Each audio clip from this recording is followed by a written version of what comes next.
Well, good morning, everyone, and welcome to another edition of the DC Capstone Report. It's great to be back with you again this week after another Alabama football victory. We got the victory over the Arkansas Razorbacks, 49-26, and Lance and I are just so excited for what you're doing. You're going out and listening to our podcast on different media, different platforms. Thank you for going to our website, to our YouTube page. Following us on Twitter and on Facebook. We just thank you so much. You don't know how much it encourages us when we see the number of people that are listening to our podcast and making the comments and liking and sharing. So we appreciate that. We'd like you to share our post and like our post on our podcast so that others will get involved as well. But Lance and I just want to really thank you for being a part of the DC Capstone Report. Well, this week on the DC Capstone Report, in our first segment, we're going to review the game against Arkansas. In the second segment, we're going to look at our players of the game against Arkansas. In our third and final segment, we'll preview the upcoming game against the Texas A&M Aggies. You're listening to the DC Capstone Report. The DC Capstone Report is featured each Tuesday morning on the Martin Houston Show at Tide 100.9.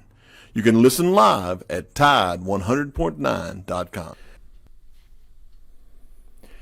Well, welcome back to the DC Capstone Report. Here in the first segment, we're going to review the opening road SEC game against the Arkansas Razorbacks. Alabama went into Arkansas, our first road SEC test of the year. Always tough to play a road game in the SEC. And we've not done really fared well in road games in the SEC recently, or for Texas matter this year. But this time we went into Arkansas. I believe we were in a better position as the game started. We learned from our mistakes in the Texas game. In that first quarter, we were passing the ball well. Bryce Young was doing a great job. We in the first quarter scored 14 points and was really dicing up the secondary, and we were able to block really well. So I think we had a really good performance there and blocking well. The Arkansas was the number one sack leading team in the country, and we were able to keep them at a minimum of getting to the quarterback, even putting any pressure on the quarterback. So I thought we did a really good job when Bryce Young was in there. Well, we all know what happened. Bryce Young gets injury. He sprained shoulder, separated shoulder, AC joint, whatever you want to call it. But it was a play that really he was trying to make with his legs, getting outside. Drew Sanders, a former Alabama player, tackled him. Nothing dirty on the play. Just he fell on his shoulder and then didn't realize how bad it was hurt until he tried to throw next time, and he realized how bad it was hurt, and then he had to go out of the game. So what happened then was Jalen Milroe, without having any warning, had to come in and play the rest of the game at quarterback for Alabama. So I want to say, first of all, it was a good overall performance by the whole football team, I thought, going in this game. We passed the ball when we could pass the ball, when we needed to pass the ball early in the game. And then our offensive line did a great job of blocking and keeping them out of the backfield. And then when we had to run the ball later in the second half, in the fourth quarter, we opened up some great holes for our running back. Our quarterback, Jalen Milroe, made a great run and just really blew the game open in the fourth quarter. The only thing we had was a lull in the third quarter. Didn't score any points. Arkansas scored 16. Had a big lead at halftime, 28-7, and they come out and score 26 points in the third quarter, cutting it to 28-23, and really put some pressure on Alabama. But my thought is, in that third quarter, is Jalen Milroe is still trying to get dialed in. He's still trying to get adjusted to being the starter in the second half. The whole team is missing Bryce Young, missing his direction, missing his leadership. Not knowing how bad he was injured, but I believe Jalen Milroe really locked in the fourth quarter and did a great job of leading that team. We started running the ball more. Offensive line started opening up some big holes and did a great job of putting this game away in the fourth quarter, scoring 21 points in the fourth quarter to win this game, going away 49-26. We had total yards of 559 yards. 238 yards passing, 317 yards rushing. We averaged 8.7 yards per play that we ran, which is really, really good. We had 17 first downs. We were 9 of 14 on third down efficiencies, and we ran a total of 64 plays. So on offense, I think we did a really good job. The only thing I think we had an issue in this game, I think we need to clean up, is the penalties. Too many penalties. Had 10 penalties for 101 yards. And some of them were just some mental mistakes, hitting after the play, jumping off sides, holding, just some things that we know not to do. And I think we got to clean those up. But I can't say anything bad about our defense. I think our defense in this game played an exceptional game. You know, having a quarterback like K.J. Jefferson and being able to extend plays with his legs and being able to throw the ball with some accuracy downfield, we actually did a good job. We held them to under 200 yards passing and held them to under 200 yards rushing. As a matter of fact, they ran 85 plays but only averaged 4.4 yards per play. We had a turnover, caused a turnover on defense to get a fumble, and was able to recover that. But they were 5 of 17 on third downs. That means we got off the field on third down. So 5 of 17 on third downs. There was a couple times we gave them ways to extend it by penalties. We let them on the field in penalties. Could have got them off the field more, but those stupid penalties gave us a problem. So I think overall our defense played really good in this game. I'm pleased with our cornerback play. Kool-Aid McKinstry and Terrion Arnold did a great job in this game. Defense, I think, has really done well as far as picking up the speed of the game. As Arkansas was a little bit faster team, but it was able to do that late, into the fourth quarter and hold them to only 3 points in the entire fourth quarter. So really pleased with their defense. Our special teams did some good things on returns. I think Kool-Aid McKinstry is really doing a great job returning the ball. It was good to see JoJo Earl back in play and playing in the game. But I think Kool-Aid McKinstry has really done a good job returning punts, and I would stick with him with that. He's done a good job. But we had some uncharacteristic mistakes on special teams. We had a fumble on a punt that was just way out of the way. It was just a snap that was just off, and that's uncommon. Give them the ball on the 5-yard line. So started on a short field for one of their plays. So you can't really fault the defense there, giving them a short field to start on. So I think overall good performance. Losing Bryce Young was devastating, but I think after we got our heads back on our shoulders, we got calmed down. We really played the way we should play. So look forward to the next game and seeing what's going to happen with Bryce Young during this week. It'll be important to watch and see just how severe his injury is. Can he come back, or would he be out another game? But overall, good performance by the Alabama Crimson Tide, coming away with a victory, 49-26 over the Arkansas Razorbacks. Well, we are. Welcome back to the DC Capstone Report. For the second segment, we're going to look at our players of the game. Well, on offense, I think the player of the game is somebody that I tabbed early on. I thought was going to have a big game in this game, and that is Jahmyr Gibbs. Jahmyr Gibbs, running back. Number one, he had 18 carries for 206 yards and 2 touchdowns. This is a type of player that what I've said that you can give him the ball and he may get a 1 yard or even lose a yard, but you keep giving him the ball, eventually he's going to hit that crease when the offensive line opens it for him. And it only takes a small crease to get him free. And once he's free, there's nobody going to catch him, folks. And we saw that 2 times to the end zone. No one could catch him. I believe that Alabama on Sunday released some of the speeds, and he reached the top speed of the year so far for any player at 22.8 miles per hour running on those long runs that he ran. So Jahmyr Gibbs, what can you say about him? He is that Alvin Kamara type player that can catch the ball in the backfield, that speed guy like a Kenyon Drake. So I think we look for him to even get better. I think this game gives him more confidence down the road, maybe more confidence in the coaching staff and the quarterback to keep giving him the ball, keep feeding him the ball, and when he gets that crease, he can break it for a big play, big explosive play. So really, really proud of Jahmyr Gibbs and the way he stepped up in this game. My second offensive player of the game is somebody that you would have thought going into this game would never have a chance to be offensive player of the game, and that is Jalen Milroe. Redshirt freshman, backup quarterback, built really good at 6'3", 212 pounds, a lot of muscle. People say he's the fastest player on the team. I think on his run he reached upwards of 21.8 miles per hour on the run that he had, the long run in this game. But he came into the game in a tough situation, right off the bench, cold, not expecting to play. Bryce Young goes out hurt, and it's his game. He's the next man up. And I thought it took him just a little bit to get acclimated to the game, the speed of the game, the crowd, the pressure that was on him.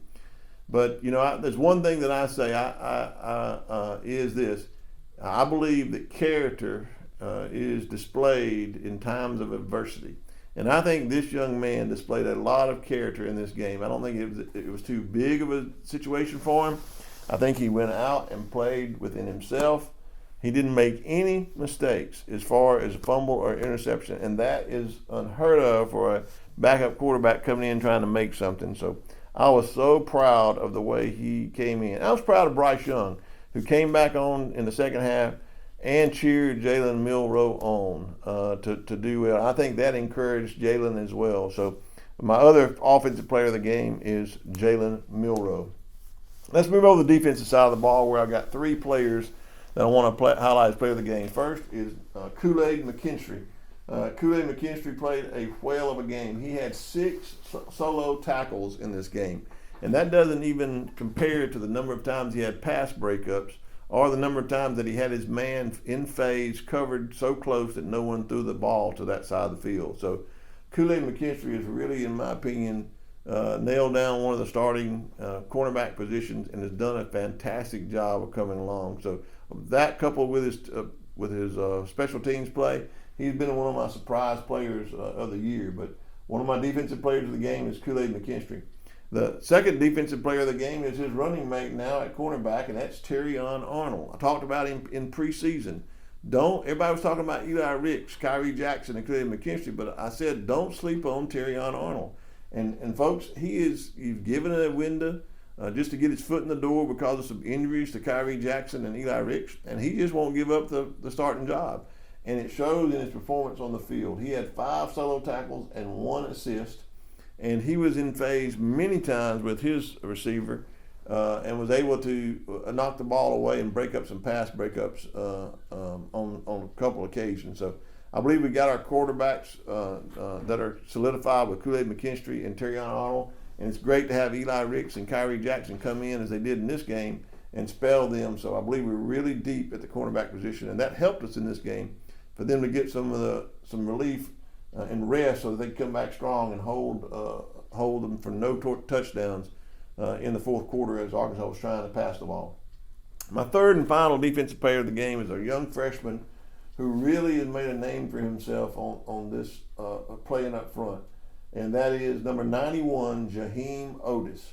We've seen a lot about him in the preseason, about his stellar, remarkable weight loss as a freshman.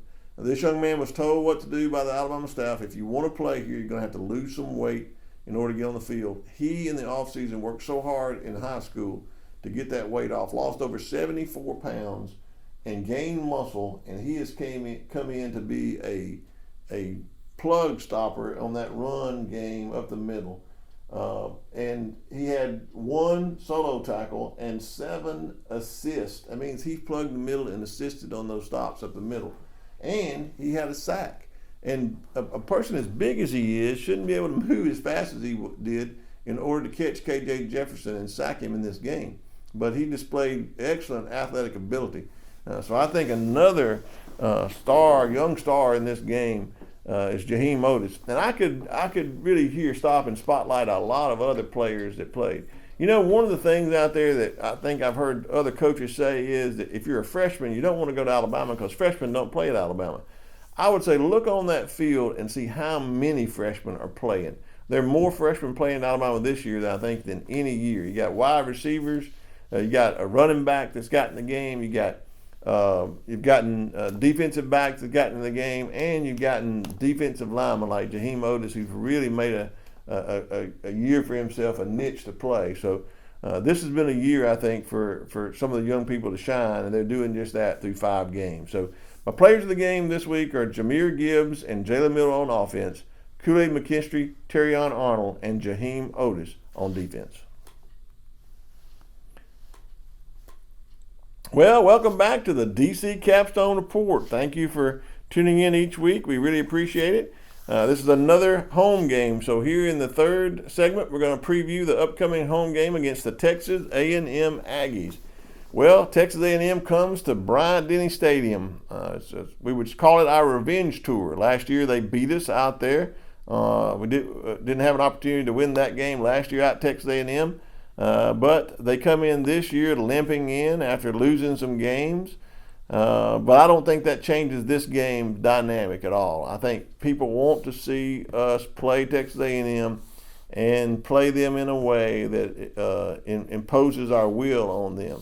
So how are we going to do that? Well, the first question is going to be, is Bryce Young going to be available or not? That's what everybody's going to be talking about this week. But I think the way you beat Texas A&M, you have to not worry about something you can't control. You can't control whether Bryce Young is going to be medically able or not. We don't know yet to what extent his injury is. We don't know how he's going to progress this week. And I would say there's probably going to be a game time decision. We can't let that defeat us before we ever get started this week. We need to be able to show that we're going to win this game in practice this week, whether Bryce Young plays or not. And I think that starts with our defense. So what do we have to do on defense? I think we have to impose our will up front. Texas A&M has a lot of 4 and 5-star players. They have a lot of big people on the line, both offense and defense. They got a lot of skill players in this game. Well, the one thing they don't have, in my opinion, is a very skilled quarterback, very athletic quarterback. So I think in this position, what we need to do is impose our will to stop the run, make sure that we keep Devon Achane in check, the same kind of defense we ran against Bijan Robinson, make sure that he's not going to beat you on explosive plays, and then put them in position behind the sticks to have to throw the ball, and then allow our edge rushers in Dallas Turner, Will Anderson Jr., Chris Braswell, and our defensive linemen to push the pocket, put pressure on the quarterback to make him make mistakes and really get some pressure on him to make him make the wrong decision. So I think that's the way we're going to win this game. Number 2 is we need to make sure that we clean up our penalties. We can't have 10 penalties for 100 yards again. We need to clean up those penalties, and we don't need to make any mistakes. No more fumbles, no more interceptions, no more wild snaps for a turnover. So we need to clean all of those mistakes up and not make any mistakes. So I believe that if we do that, we're going to be able to win this game, whoever plays at quarterback. If Bryce Young is able to play, then I think we come out and play our game as usual, play to the Bama standard. I believe we'll have an opportunity to run the ball against Texas A&M and what I've watched them play. I think Arkansas had some success running the ball, and I think we'll be able to throw the ball against Texas A&M. So we ought to be able to do that if Bryce Young is playing. If Bryce Young does not play, I think Jalen Milroe is fully capable of coming in and leading us to a victory against this Texas A&M team. I think if Bryce Young doesn't play, then we need to run the ball to set up play action passing to give Jalen Milroe some more time to hit the open receivers. So I think if he doesn't play, then I think Jalen Milroe's legs, Jahmyr Gibbs, Jace McClellan, Roydell Williams, I think they are going to have big games in the running game, and our offensive line is going to have to control the line of scrimmage. And I believe we can do that in this game. I've looked for this game. It's been circled on the calendar all year. It's just going to be a statement game. I believe that Coach Nick Saban, if he has an opportunity, I believe he'll going to be able to have the opportunity to make a statement in this game. Make a statement as to where his team is, where they are in their preparation to be able to impose their will on the other team, to make Texas A&M quit. And I think if we can do that early, we can get the Texas A&M team to quit in this game. And I look for Alabama to have a big game, big scoring game, and I look for them to really win this game. And I think Alabama comes out, plays their best, limits the mistakes, limits their penalties. Whether Bryce Young plays or not, either way, we go in here and win a big victory against Texas A&M, and our defense holds them to minimal gains. And I believe Alabama wins this game going away. My score is Alabama 49, Texas A&M 14. Well, that's it this week for the DC Capstone Report. Thank you all for tuning in and listening to us. Don't forget, this is a home game, so Lance will have some great pictures, some great content after the game from the Elephant Stomp, the cheerleaders, the $1 Million Band, the football players. He'll have it on his website at freelancepictures.com and rolltidebama.com. Don't forget to check that out after the game for some great Alabama content, some great Alabama pictures. Well, until this time next week, this is DC with the DC Capstone Report signing off and saying Roll Tide.